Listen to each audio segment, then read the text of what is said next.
I'm so bad at these introduction kind of things, but let's try it. So I'm very, very, very honored and very happy that we have this talk today with Stephen Erikson and the Critical Dragon. And we're going to talk about Joseph Campbell, the hero's journey, and other things like that, because I kind of had a bone to pick with him, and then other people wanted to join in the bone picking. So yeah, thank you for actually doing this.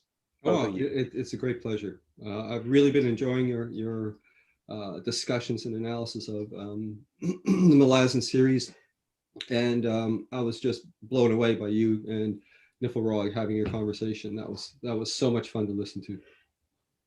Thank you very, very much. I've obviously brought myself a beer because it's in the evening. I've done my democratic duty today. I went voting and everything, so I figure I can have one. Well, of course. All right. I've got a Coke. Cheers. Like 12:30. Cheers.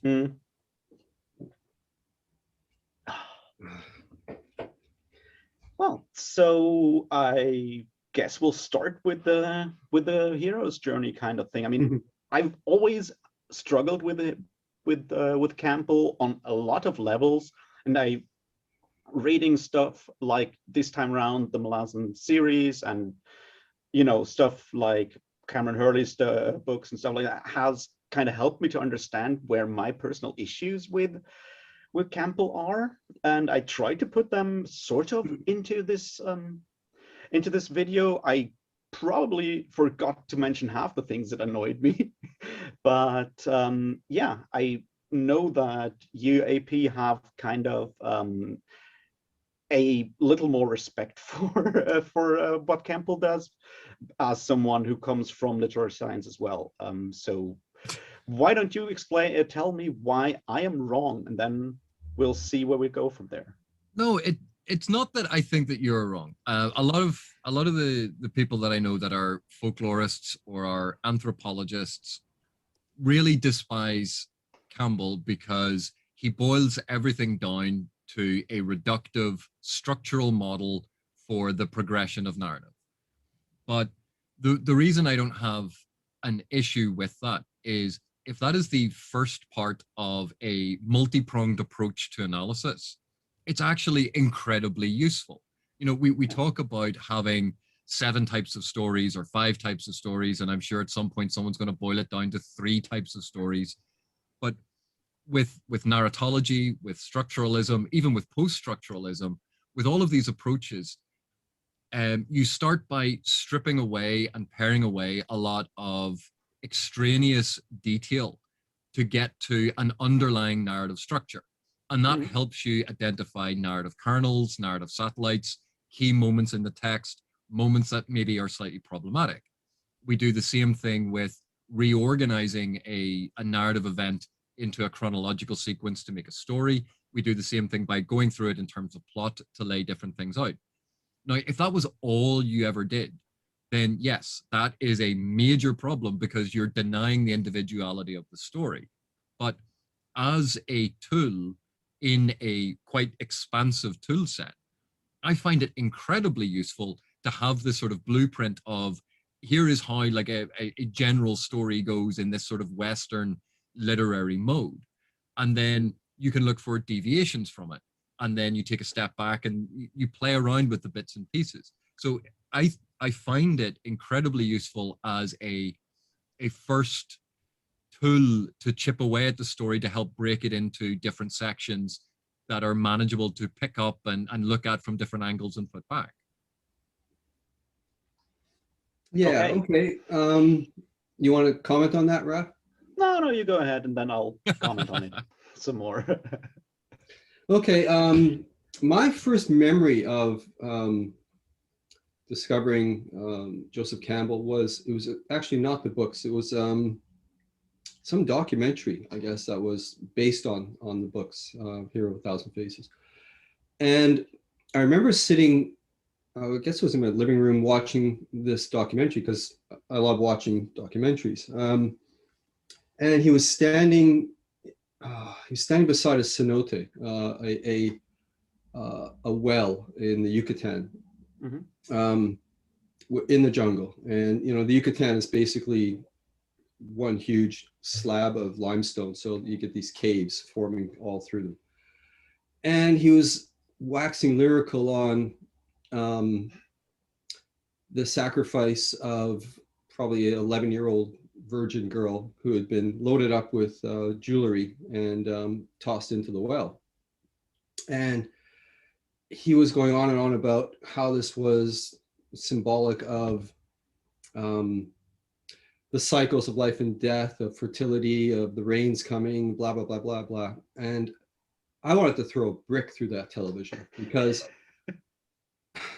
he seemed to be implying that this culture, the Mayan culture, was like so many other cultures of its time, somehow not human in terms of individual responses to particular rituals and activities and what other social mechanisms and functions are occurring. And I was thinking, well, that girl was not happily throwing herself into the well.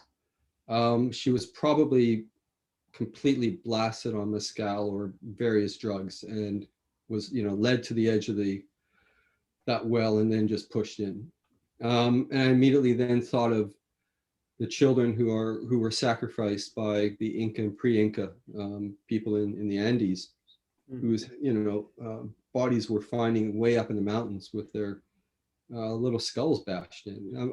And so it struck me that he was resurrecting the noble savage, but with a notion that somehow this was related to the modern disconnect with nature and the cycles of nature, which I wouldn't argue about. But at the same time, it was as if he was ascribing to humans of even 500 years ago a completely different definition of what it is to be human. Yeah. And it was really, really frustrating to see this. And it was as if there was no understanding. It was as if Joseph Campbell was saying or implying that there was no understanding of human psychology before psychology got invented in the 18th century. And it was very, very annoying because this was all about social control. And this was all about the high priest maintaining a particular status quo, which had them at the top. And of course, the amazing thing with the Mayan civilization is when drought hit, at some point, everybody just picked up and walked away. They simply, en masse rejected this hierarchical structure and left the cities and abandoned them. So that was my first experience with Joseph Campbell. But the balance in terms of what AP is saying, yeah, I do value that notion of a monomyth, specifically with respect to not the text itself, because what AP is talking about is specifically the text. My thinking on it is more what would happen if the hero's journey was not completed in a series, but was left to the reader.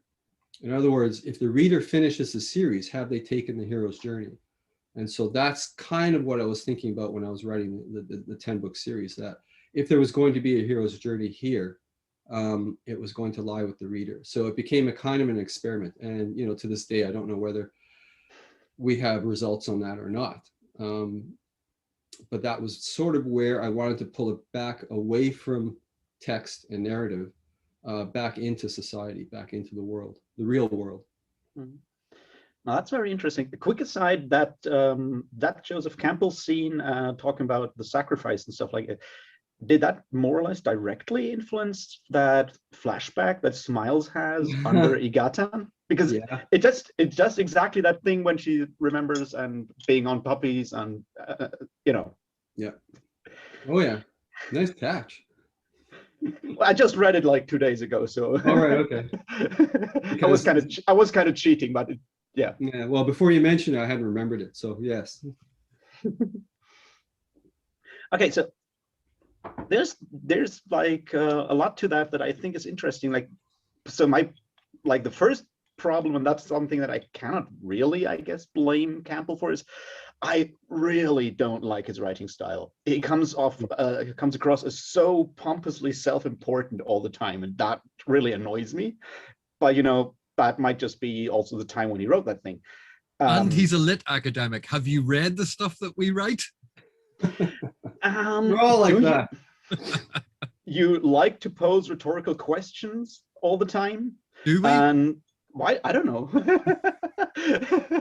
No, but like I feel the big problem with the whole idea is, like, if Campbell would have written a book that says, like, you know what, I've looked at a lot of stories and it seems a lot of them follow this journey narrative, that would be fine. But what he does is he tries to say, this is because of a lot of anthropological reasons that I have not understood or even researched. And those are because of what I have understood of Jung and Freud. And that's his argument. And he then weighs it down with all this meaning outside of literary academia, right? That's where it becomes almost cultish, when you look at all these people then taking the hero's journey and doing self-help and whatnot out of it.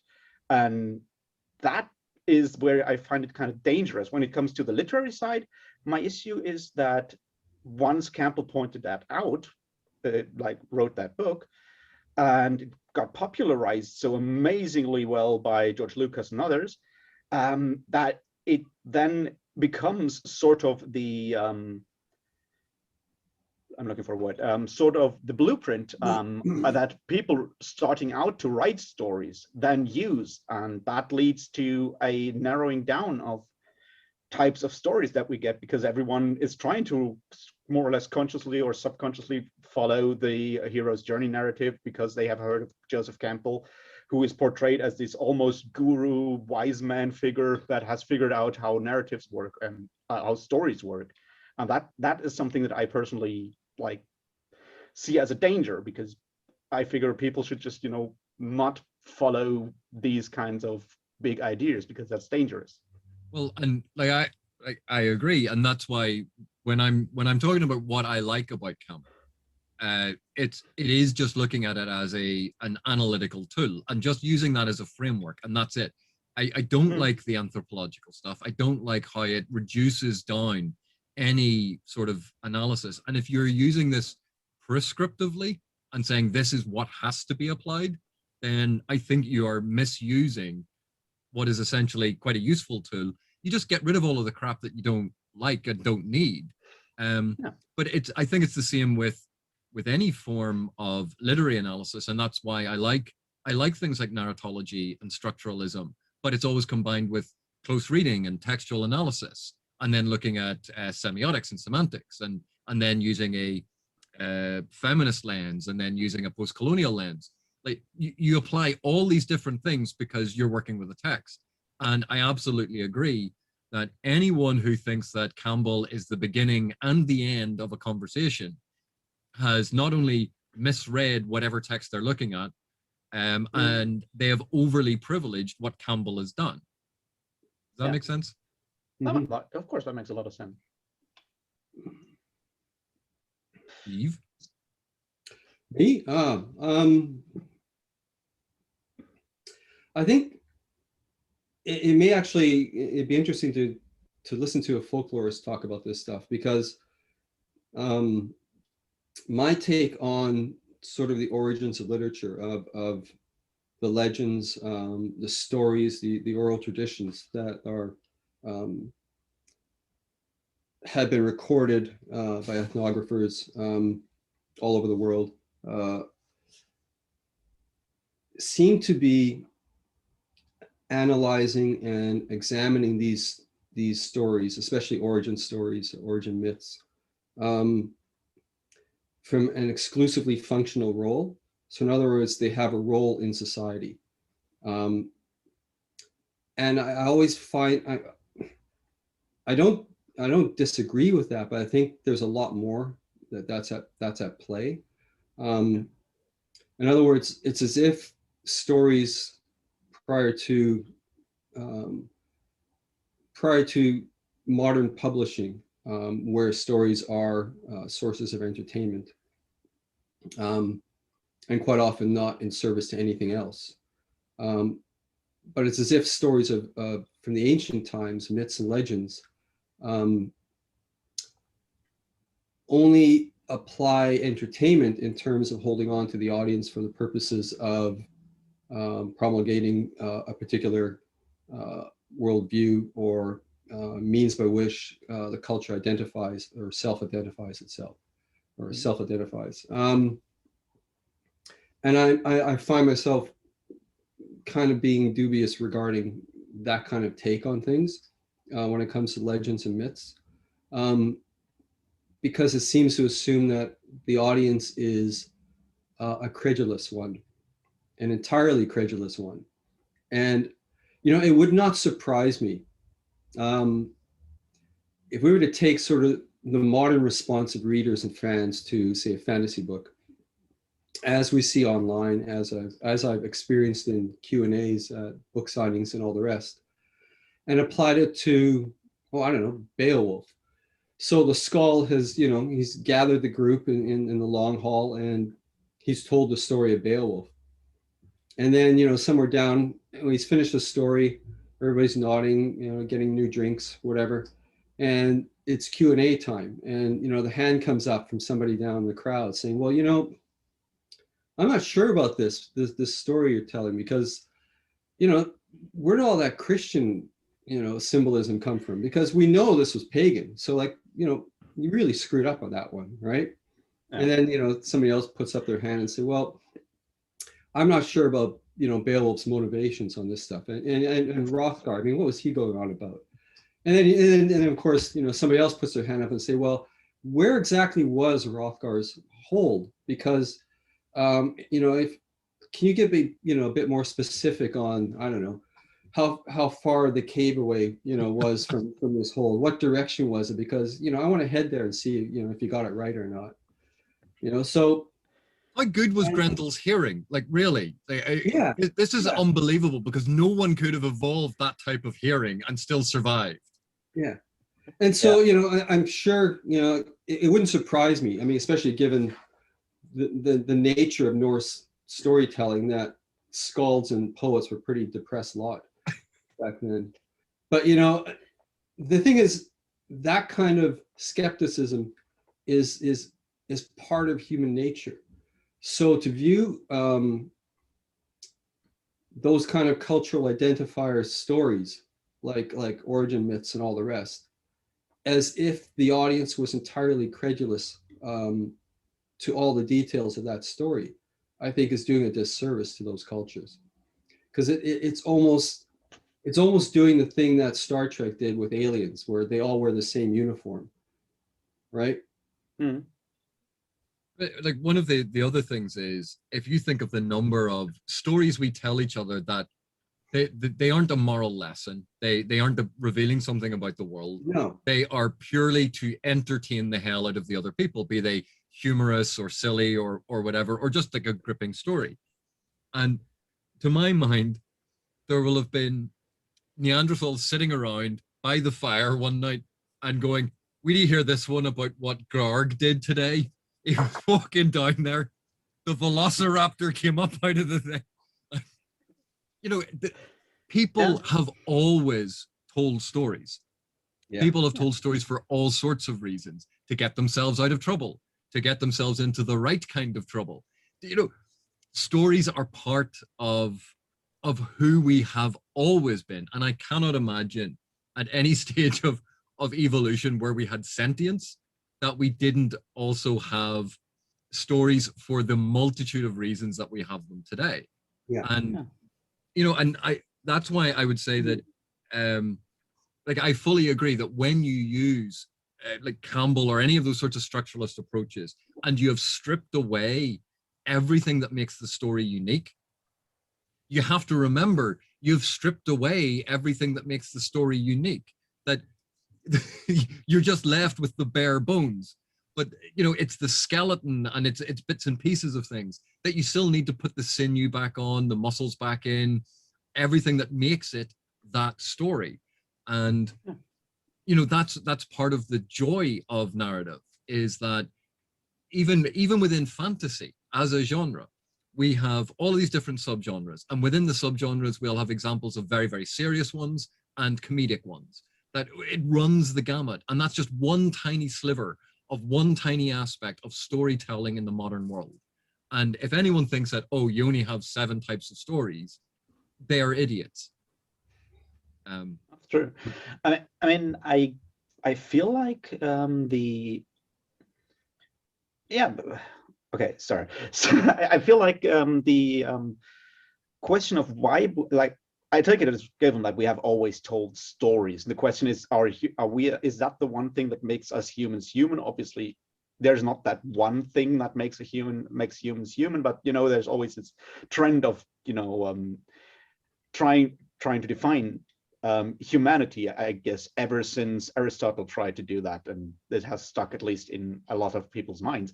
And telling stories is definitely a big part of that. And I guess even this, like, while the main purpose might be entertainment, it is very often entertainment.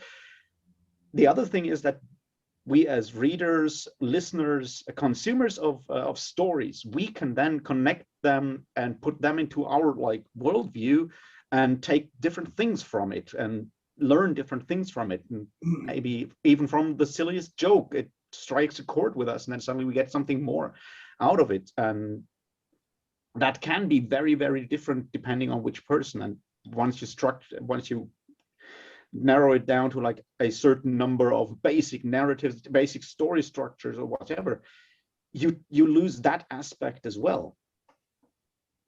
Yeah. I'm reminded of all the stories I remember reading about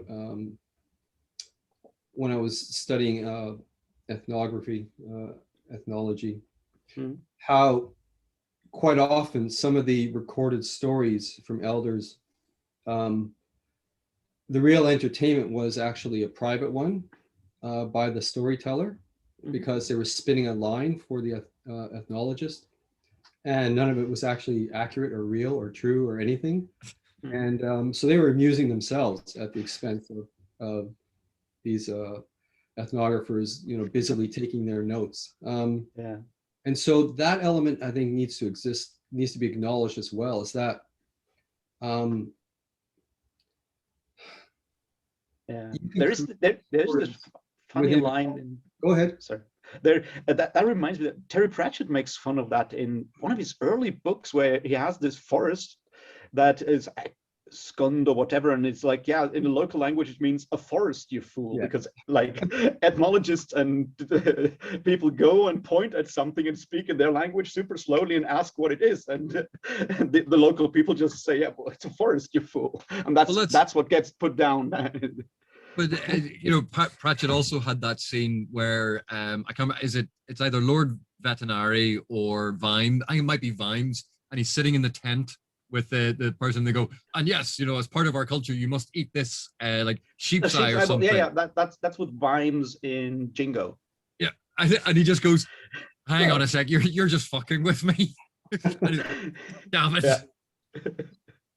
But we mess with people all the time. Like even if you think of the place names in Ireland, and that the whole process of how we got a whole load of these place names was when the English went by and went, what's the name of this place, and someone said it in Irish, and they went, right, well, we'll just change it to this then, without asking what it meant.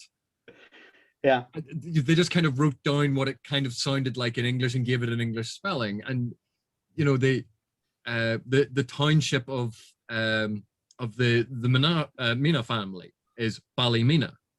You go, so that's what township was, Bally. And we have this where people, you can't always trust what someone tells you, because who's always going to tell the foreigner turning up to take notes all the truth? Yeah. But this is something we see in fantasy, where the little hero's walking along, and it's I've sat down in this inn, and it's, oh, this is terrible. I have to go and fight the Dark Lord. You're fighting the Dark Lord? Here, have this magic sword. I will help you on your quest. Who are you? Doesn't matter. I'm a plot convenience. No. You're the mentor figure, which has to be in there because of the hero's journey. Oh dear, yeah.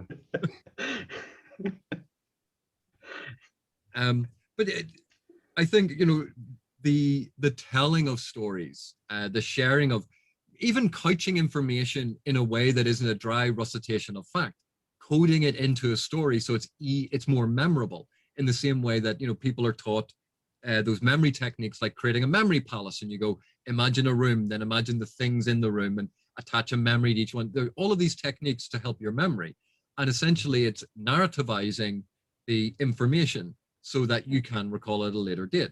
And we know we do this. We encode information into narratives. That doesn't mean that all narratives are about encoded factual information. It doesn't mean that all narratives are about encoded moral information. In fact, a lot of it is about humor. But even humorous stories, like we were just talking about with Pratchett, encode certain things about, in that case, colonialism. Of course. Cool. That was interesting. A while ago, I took a class, and when I was still actually studying philosophy, except apart from pretending to finish my PhD in philosophy, I took two courses on what is in philosophy called aesthetics, which is obviously nothing about aesthetics, but more about like knowledge and truth in literature and fiction. And you have all these like big authors that talk about that kind of thing. And one theory that I found like personally very striking is to say that like every narrative, like every story fiction can give us knowledge, actual knowledge. It's just like knowledge about the human condition, and it's very, very personal in the end. What we take out of it is very different depending on who we are coming in, reading a story or consuming a narrative. And I feel that's something that really explains what books can do. And it might, in a way, go back to what you said at the beginning about the Malazan Book of the Fallen being a hero's journey, or for the actual reader. It's exactly that. You go in and you come out of this experience changed because you learn something about yourself in a way. Well, that was the ambition, and so I was never that surprised if I were to see the reader's experience as mimicking a hero's journey, that we would lose people on the way. They would get 50 pages into Gardens of the Moon and they'd abandon it. And so, in a sense, I probably just, like I say, it was a conceit where I could simply rationalize losing these readers so quickly. Somewhat falsely comforting, but there it is. Writers are pretty insecure in that respect, so I mean, we do what we can, right? Well, I've heard worse rationalizations than that one, so. Yeah, that's just a pompous, pretentious rationalization. You aren't in touch with the common man, Steve, up there in your ivory tower. Well, I've known writers that suggest that if you're not like reading that book to the end, you're probably not smart enough to get it, and say it. Well, we just lose some people because it's a hero's journey is at least kinder to those people that don't finish the book. So I guess there's that. I have to admit, one of the things that I've seen written about Steve's books, the Malazan Book of the Fallen, is like, an ordinary fantasy story is a BA in literature. The Wheel of Time is an MA in fantasy literature, and the Malazan Book of the Fallen is a PhD in fantasy literature. And I think people intended that to be positive, but it comes across as very elitist, because it seems to be implying that in order to understand, appreciate, or enjoy the Malazan Book of the Fallen, you have to be really, really intelligent, and you have to have done all of this study, and I think that's absolute bollocks. Yeah, I put big swords and dragons in there, for a reason. Yeah, see, that's what I so appreciate about Iskar Jarek on YouTube, because he's always saying like, yeah, I'm here for the fireballs and the lasers. And there is that tendency in nerd culture in general to there is that tendency of elitism and gatekeeping, and I feel that sometimes that is something that happens very much with the Malazan Book of the Fallen. It used to happen very much with Wheel of Time as well, but you know, I have not finished that hero's journey. It is definitely, I'm the reluctant hero there, and I've stopped reading that one twice after reading Eye of the World, so I'm not going to go there. But I feel there is that danger that people think that they like try to pretend that they are a very smart in-group because they have read this massive tome, and I'm like, yeah, maybe not. You know, in the modern age, when we are so used to having narrative told to us, when we go to a Hollywood movie and everything is told to you, even though it's a film, you're literally, you know, you're meant to be show don't tell. It's a film. It should be pretty easy to do that, and yet they tell you everything. That everything has to be spelled out to the audience.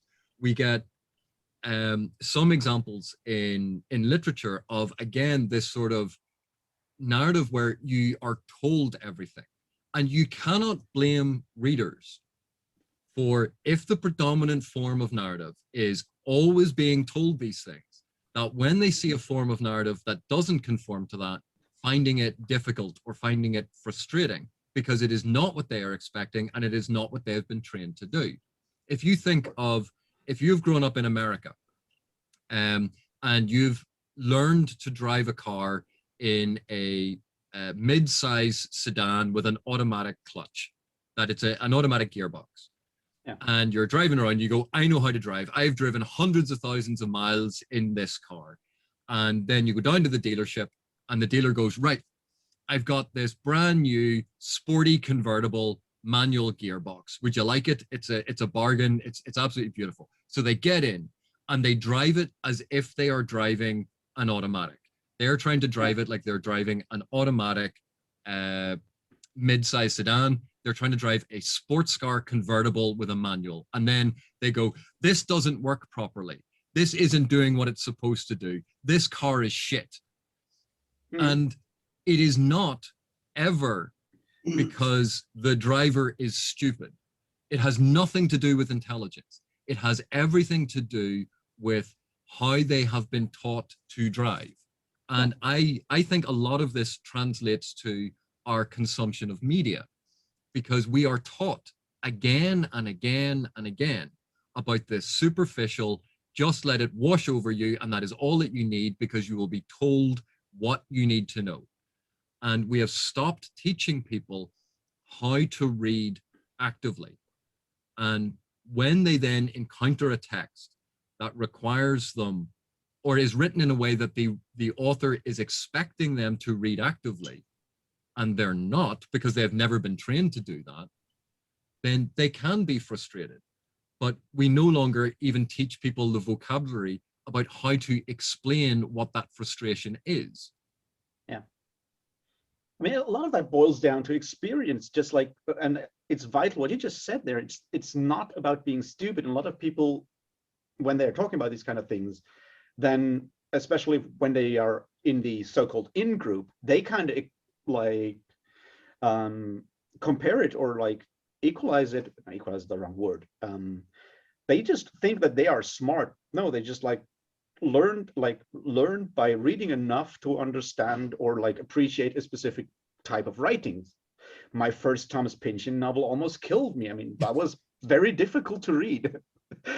I'm not saying I'm good at it now, but certainly with like the third or fourth one, I kind of got the hang of it. But starting out with Against the Day was probably not the best choice, and it kind of was not a good way to start. Now I do kind of get what he's doing, and I can kind of appreciate these books more. And same with like other things. You need to try these things, and after a while you'll realize what you like, what you don't like. But it's got nothing to do with being smart or whatever. It's not intelligence. It's just experience, breadth of experience, and everyone can get that experience if they want to. Although, to be fair, being smart does help. Being smart helps you acquire more experience. But yeah, I genuinely believe that, you know, one of the most important things that I learned when I studied literature was that we read literature from multiple eras, from multiple centuries, multiple styles, multiple genres. And so because of that, you never went in going, this is how a story is meant to function. Mm. You read because you were reading and trying to find out what the book was telling you. And you relied on the narrative to inform you rather than going in and going, all right, well, this is going to follow a certain sort of model or structure. And you know, that's why I think that Campbell is a bad idea to apply prescriptively, that you use it to help deconstruct, but you have to look at what the text in front of you is doing. I think it's the same. I think it's the same with learning to write. And I know that I started out writing short stories, and in the workshops, especially my undergraduate, where we were giving reading lists, I was exposed to all kinds of literature, and so that's where I learned the mechanics of storytelling. Was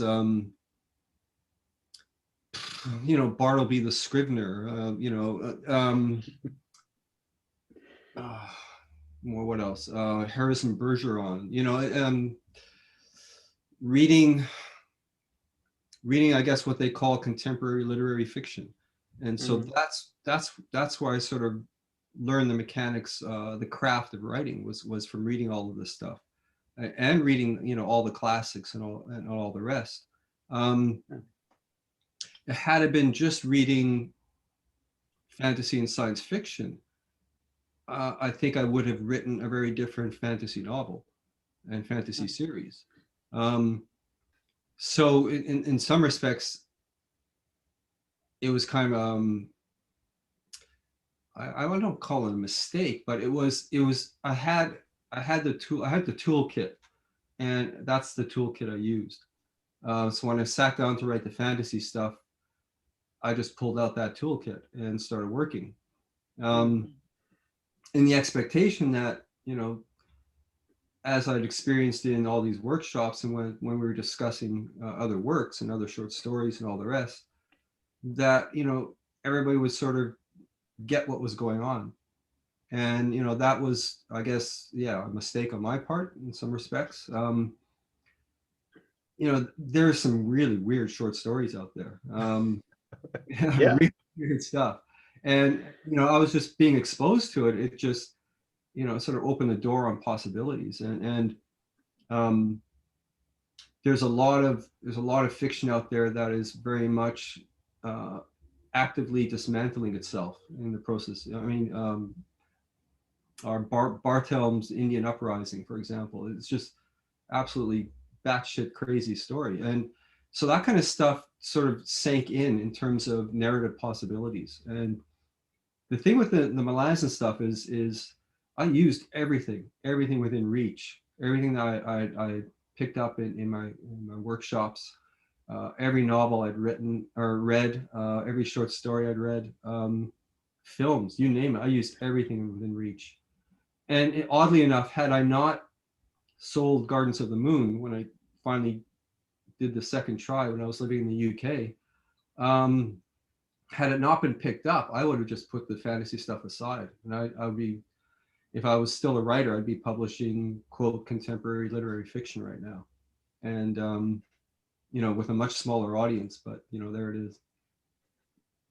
Yeah, Well, it'd definitely be smaller by at least me, because...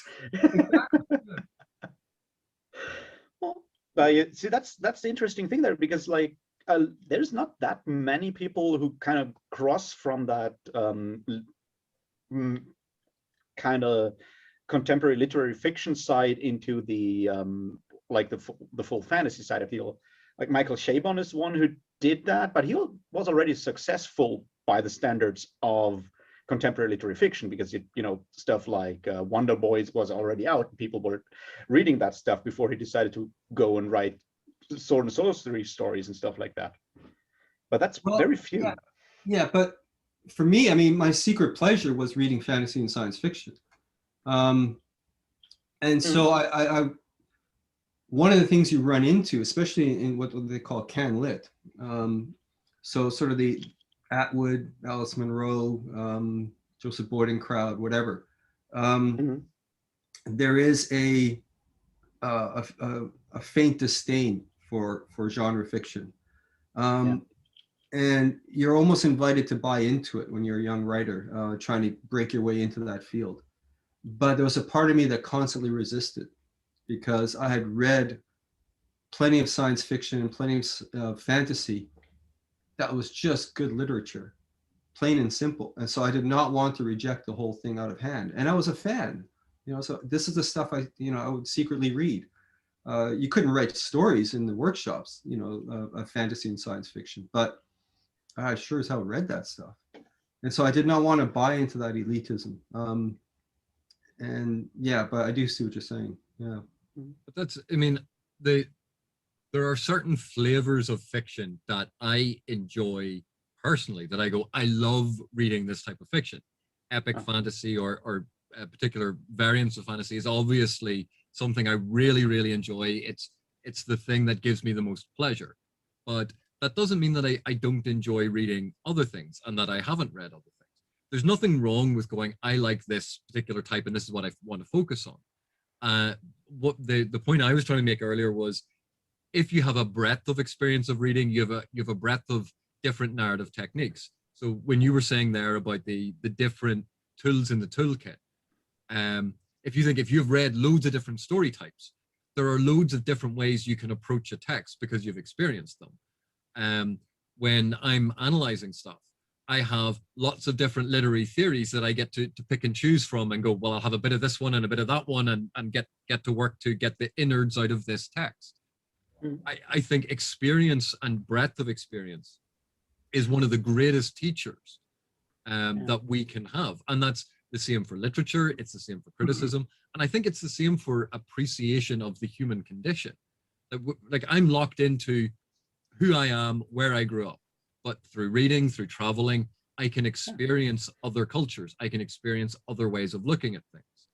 And well, consider it, AP. You spent, 3 days in Climax.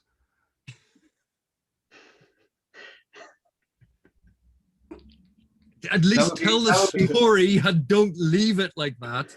That would be Climax, Saskatchewan. There's a town called Climax. Well, there's that. There was a photograph of Steve standing there next to the sign saying, "You're now entering Climax," and Steve standing there going. And then the other side of the sign says, "You are now leaving Climax. Please come again." Yeah. That's good. Like one thing that I found when you said like having different tools, one thing that I found not difficult, one thing that has irked me a lot in academia, especially because there's different cultures of academia, whether you're in Europe, whether you're in North America or somewhere else. But one thing that I've found has become very prevalent and I see as problematic is like people focusing on one specific idea and then applying that to everything, even though they know others. And they're like, yeah, I have this idea. I feel the Malazan Book of the Fallen is postmodern because I'm a postmodernist. I write on postmodernism. Here's my postmodern analysis of it. Yeah, and even then, the tendency to actually build up a very small definition of what postmodernism is, then comes back to haunt you. And because I think postmodernism is Foucault and Roland Barthes, and that's it. And I'm like, there's a lot more to it. That's a tendency that we have in a lot of ways, and I feel it's similar when you go to the fantasy literature part of it as well. It's like you're like, this is my definition of. This is obviously the only definition. When I usually define stuff, when I talk about something, I was like, I'm going to define it here as this for this person, this one specific thing. That doesn't mean that's like the only way to look at it. It's just like the one that I'm going to use when I'm talking about it. And that idea of there being a plethora of different definitions out there is something that I feel gets lost a lot of the time. Well, certainly in academia, I am no longer in academia, so I'm free to say this. You're pressured to focus and narrow your focus and specialize until you're an expert in a piece of knowledge that is about this big. Yeah. You are the expert in that one thing, because it is the only way to differentiate yourself, that you go, this is the thing that I'm a specialist in, and you hope that someone wants to hire you, because no one seems to want to hire a generalist who can teach Victorian literature, Renaissance literature, genre fiction, literary theory. You go, no, if we're going to teach literary theory, we want a literary theorist. Well, actually, what we want is a feminist literary theorist. No, what we want is a feminist literary theorist from X background. You know, and they start specializing because it's, in some respects, and this is not true of all academic institutions, but they have come under fire, quite rightly, for having a preponderance of a certain type of lecturer that would kind of be my skin color, my gender, possibly my age range and class, and there wasn't exactly a lot of diversity, and so there had to be positive recruitment from other areas. But aside from that aspect of it, they then said, well, okay, in a department to set ourselves apart from that university, we want to have an Afro-Caribbean module. Therefore, I need someone who is a specialist in that. Or we are going to teach a module on fantasy. Find me a fantasy person. And everything got narrowed down and narrowed down. And in the UK, you had GCSEs where you have like 15, 16 subjects. A-levels where you have like 3, 4 subjects. Then you go to university where you're basically studying one subject. And then you do your master's where you study a chunk of that one subject. And then you do your PhD, which is a fraction of a chunk of a subject of a, and it's that sort of pyramid where you focus so heavily. And well, hold on a sec, AP. This goes right back to my initial suggestion regarding ICFA, right? Because, and it's not just in literary or scholarship or whatever. This is right across the board in academia. If you have a generalist who then creates a theory or some kind of reinterpretation of something, as a generalist, they will get eviscerated. Yeah. And the classic example that comes to mind is Julian Jaynes and his bicameral mind, because, you know, the neurologists will just simply tear that apart, right? But, and I've read in detail the objections neurologists have, and it's interesting because it seems to be entirely based on the structure of the brain. And basically what they're arguing is with the bicameral mind, what Julian Jaynes was suggesting, that there was sort of the absence of a bridge between the two hemispheres of the brain, a linkage that created a divided consciousness. And of course they say, well, there's no evolutionary evidence for any kind of, you know, sudden physical mutation that could suddenly create this linkage that didn't exist beforehand. So, you know, in other words, they look at the structure of the brain, they sort of basically posit that really hasn't changed in the last, you know, I don't know, 300,000 years, whatever. And so they dismissed Julian Jaynes. And then the problem is that is so limited in terms of what Julian Jaynes is talking about. And then as Raph has mentioned earlier, if you talk about, well, what's the definition of consciousness? We still don't know. I mean, we still can't map the damn thing, right? So I always find myself being very skeptical when I read the neurological or neurologist's dismissal of Julian Jaynes, because he was a generalist and he looked at the literature and he looked at the archaeology. And then he started looking at behavioral and cognitive and brain function and consciousness.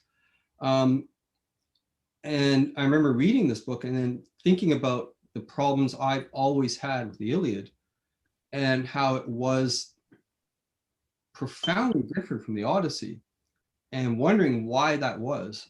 And suddenly this guy's interpretation it blew my mind, because suddenly now I could actually interpret what I was reading, and it made sense. It made sense as a writer, that we saw no internal landscapes at all in the Iliad, none whatsoever.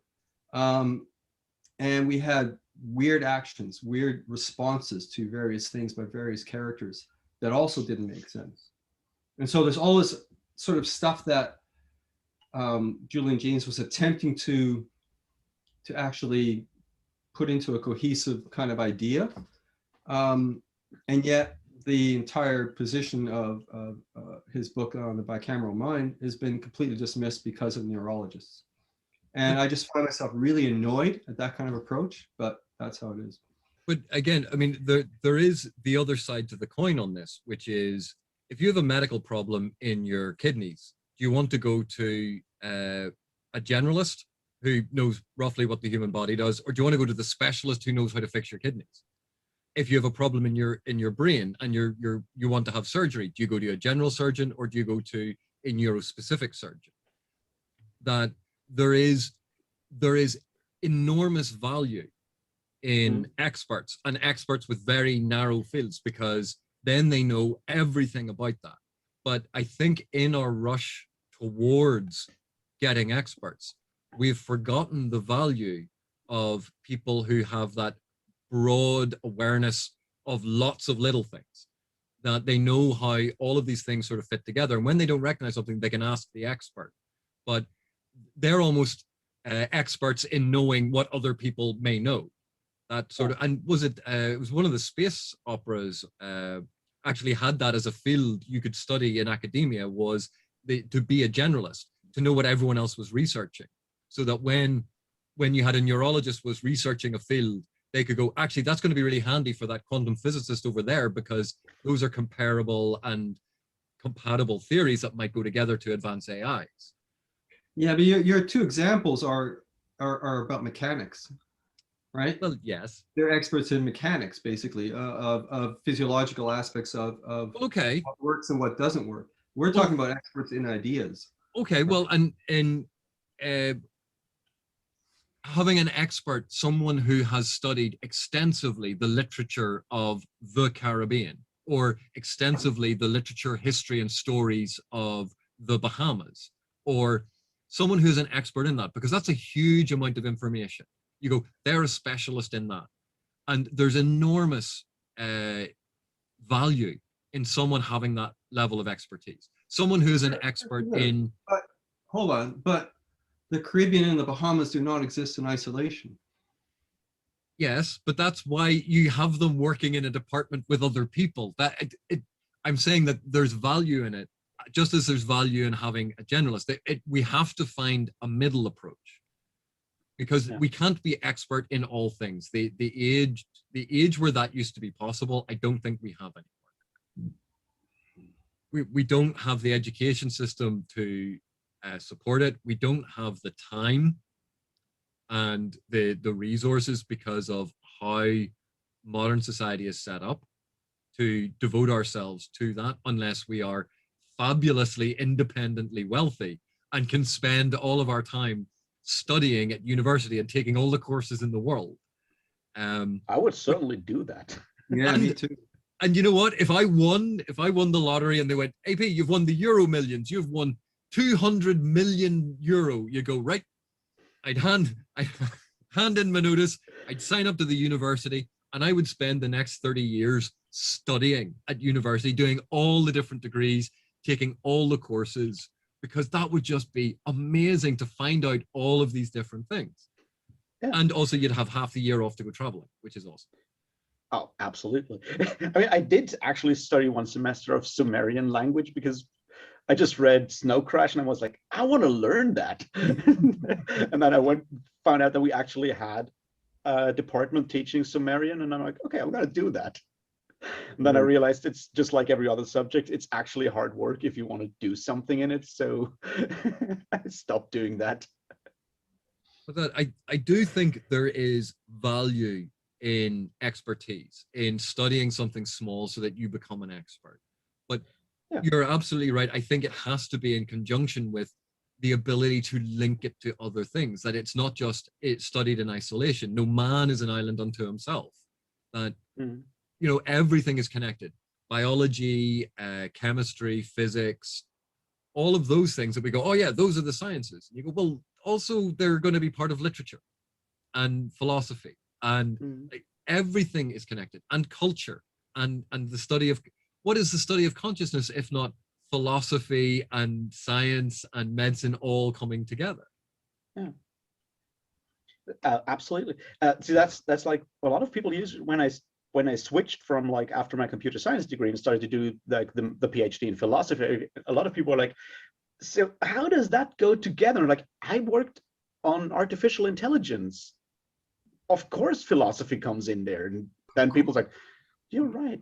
Actually, it does. But anyway, I wanted to go back because I feel that's sort of what you mentioned earlier when you said you drew from all the toolkits for the Malazan Book of the Fallen. It's like there is so much in there that connects to all kinds of different places. And that might just be something that a lot of people are not expecting, because the books connect to all these different like literary, like use all these techniques from different parts of literature or media in general, but also have all these connections to other parts. Like there's a lot of geology going on there that most people that don't talk about, like usually don't think about geology, probably won't notice, but someone who actually knows about geology will say, wow, that's cool, and someone actually thought about putting that in there. For example, and like all these other parts of that as well. It's like, I know when I talk to Iskar, he's like, I love Midnight Times because there's actual economy in there, and as an economist, that's cool. And I feel that might just also be something that a lot of people struggle with, that it is this like tapestry of all these different things. Well, maybe writers are the last generalists. I think of Cameron Hurley's sort of one of her latest books, which is all about a sort of a corporate takeover of planet Earth. Can't remember what it's called. What a fabulous novel. But the time travel one, or did I miss one? Because the last one, I think there's a time travel element to it. Yeah. The Light Brigade, that one is incredibly good. Wasn't it? That was fabulous. I absolutely loved it. Yeah, yeah. So these writers are in a sense generalists because they have to have an expertise, or at least knowledge, working knowledge, of a variety of subjects. And it tends to be those, even somebody like Eric Flint, who's done that sort of alternative history. His knowledge of European history and 30 Years War, I think it is, or whatever it is, is just, it's so impressive. It is so impressive. Maybe, I don't know, maybe this is the only place where the generalist can actually thrive, is in fiction.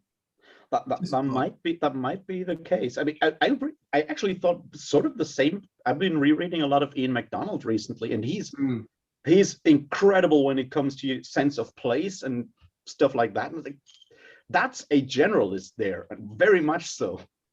Interesting. Yeah. I'm always waiting for someone from one of the places he describes to actually read one of his novels so they can tell me how wrong he gets everything. That will happen, yeah. But it's weird. I used to go to university where there was a very popular UK TV show film, and when you were watching it, you used to see like the characters, and they would turn left into a street, and then obviously the next shot would show you the street, and we'd go, no, but that's actually way over there. And you go, was it misrepresenting? Well, it was misrepresenting the physical reality, but was it accurately connecting the sense of the place? And you go, yeah, every shot of that show conveyed the spirit, the ethos, the feel of it, even though filming constraints meant that they walked into one university building, and then the courtyard shot that they used was of a different university building because it looked prettier from that angle. You're talking Inspector Morse, right? In Oxford, yeah. Well, I wouldn't have mentioned that bit of it. I know. That's why I did it. Yeah. But it was really strange because when you were there, you knew all of the places that the show was being filmed. when they filmed the first Harry Potter film, before anyone had any shots of young Daniel Radcliffe dressed as Harry Potter, the local student newspaper had the first photograph because we were there and they'd closed off the Radcliffe camera so they could film this shot. And one of the guys just was walking by, took the camera out, took the picture, went down to the local student newspaper, and they published it. They had the world exclusive on Harry Potter. Because, you know, the dining scene in Harry Potter, you go, oh, well, they did all that. You go, I used to have dinner in places like that.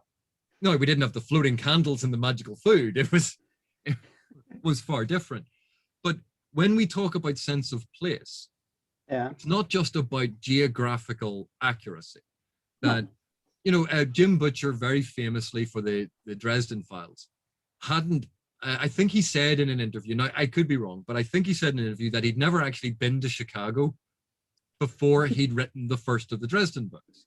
And he basically just had a map of Chicago to point out a couple of different bits and pieces, so he knew that, you know, lake on this side, lake not on this side, go. But over time, it has evoked a sense of a type of Chicago. You know, whether it's watching The Untouchables and, you know, doing a bad Sean Connery impression saying, "This is a Chicago way."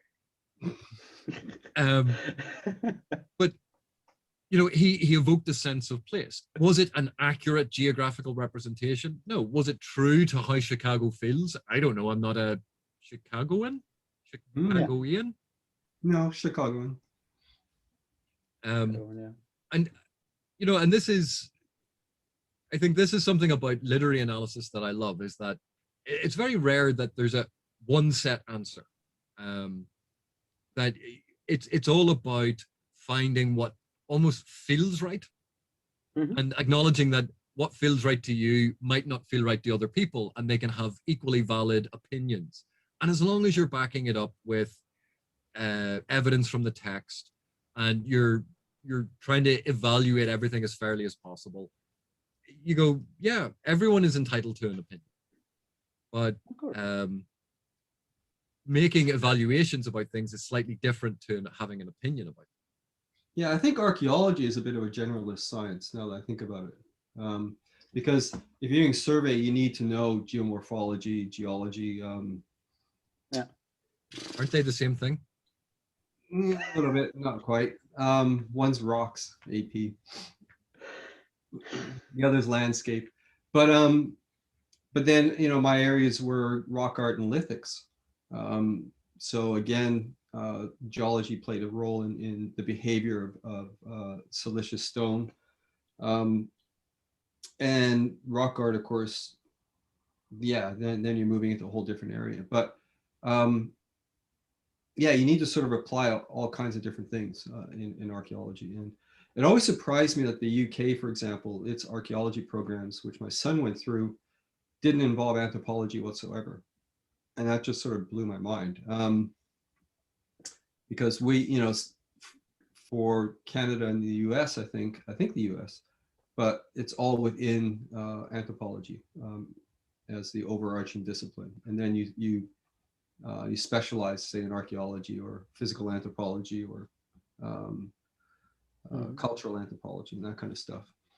So we always had to we took courses in all these things. And it's certainly, you know, it's very useful when you get out onto a site or get out onto a landscape anywhere, because, you know, the first thing you do is you just start reading the landscape. And as you know, AP in Saskatchewan. Yeah. And well, I was going to say that was one of the fascinating things when we were in, what was it, French River Valley? Yeah, Frenchman River Valley. Yeah. And we had looked out over that.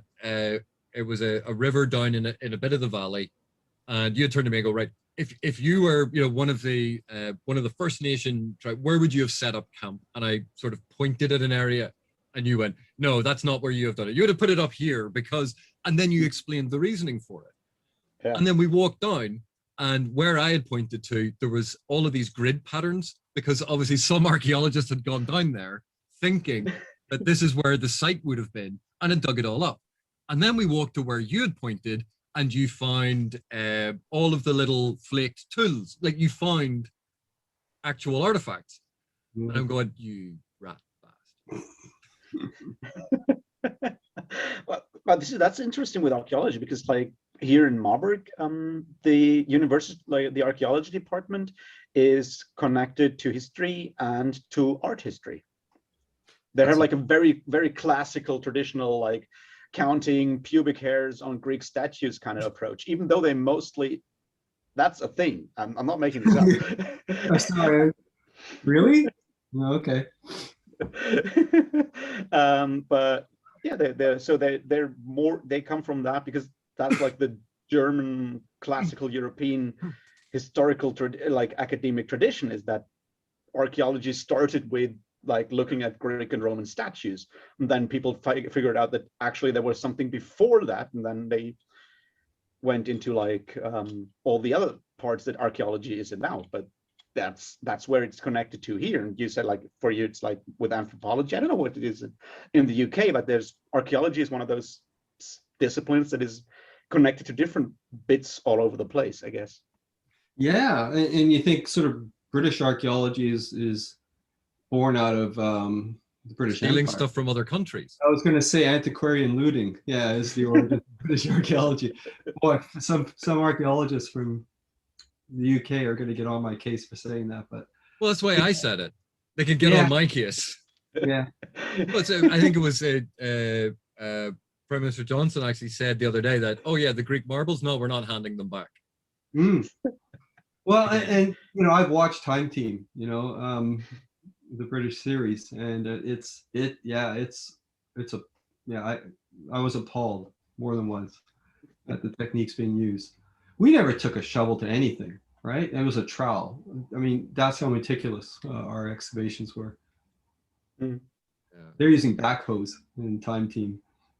Get the JCB in. Let's do speed archaeology. Absolutely. Yeah.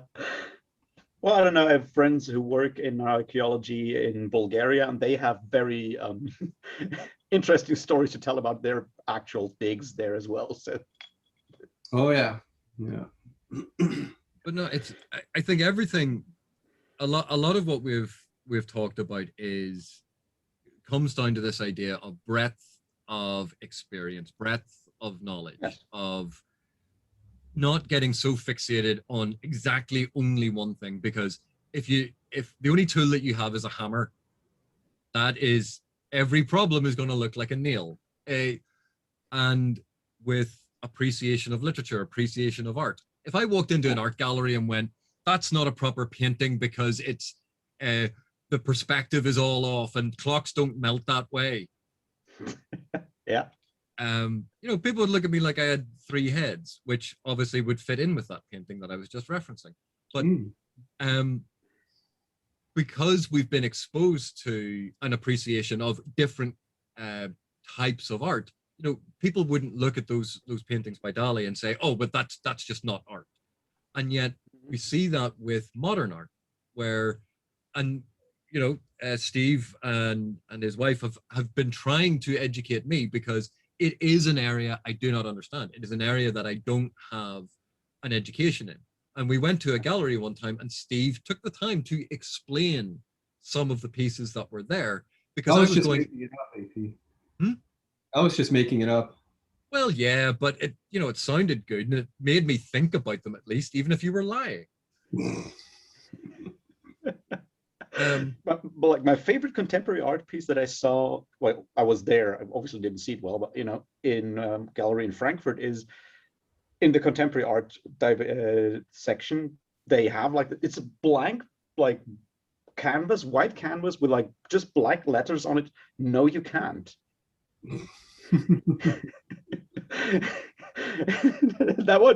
That's just so good. That's very cool. But I do think that sometimes, like, my lack of understanding of art, where people are staring at a painting and they're going, well, you can, like, the sense of emotion in this, and they're talking about all these things. I'm looking at it going, I don't know what you guys are looking at. I don't know how to get that experience that you guys are talking about. And I sometimes then feel a little frustrated that I am not getting that experience from the painting. But again, it comes back to me. It's not about someone's intelligence. I don't understand a lot of art. I have to have people explain it to me. But I still have to be receptive when they are explaining it to me, because it is something outside of my experience. And I think what we have encouraged in today's society is, no, this is my experience, and my experience is the only thing that matters. And if it falls outside that, that's not relevant. And we've actively encouraged this. Well, and writers, of course, have been on the blunt end or the receiving end of this for a long time. You know, the assumption that, yeah, the writer doesn't know what the writer's actually doing. And, you know, for me, I've been waiting almost 20 years for the kind of analysis I'm starting to see now on the Malazan stuff. And it can be very discouraging. And you just sort of have to sort of push your way through it. And I think I probably struggle with it more now than I did then, because I really had a sense of, I was impelled in writing that 10-book series. And as you know, I mean, I wrote it in a kind of sustained frenzy over 11 years. But then by the time I got to Carcanis, where I thought I was being far more deliberate and determined in what I was doing,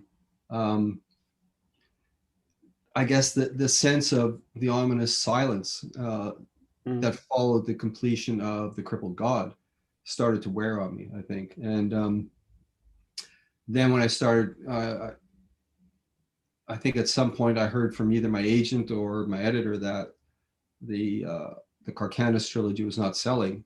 It just floored me, and that was it. So, you know, just waiting this long, I mean, I guess maybe it makes me all the more appreciative that this kind of, you know, analysis is finally now happening for both my stuff and Cam's. Yeah. Because I look at this. Well, sorry, Raf. Go ahead. Yeah, I do understand. Like, I come from that from like a more, I don't want to get political, but I feel, because I do run a small record label on the side, the general appreciation of art is something that has, under the current like overarching like societal model, kind of really gone down, because it's like, and art, like writing or music or painting, are on the one hand things that you'll learn, can study, and then be very professional in. But a lot of people go to that with the like, well, if I sat down, actually practiced for a while, I could do that as well. And the answer is no, you couldn't. You would need to actually work really hard on that. And then people kind of devalue a lot of art in general, I guess, these days. I also think we've turned a lot of art into the commodity of it must sell. Because obviously, like I was doing those analyses of Star Trek Discovery, and here you have a multi-million or multi-billion-dollar franchise.